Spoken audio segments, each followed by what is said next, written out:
সুবহানাল্লাহ আলহামদুলিল্লাহ লা ইলাহা ইল্লাল্লাহ সুবহানাল্লাহ আলহামদুলিল্লাহ লা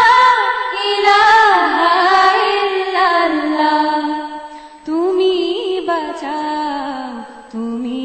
মারো অবিরত ক্ষমা করো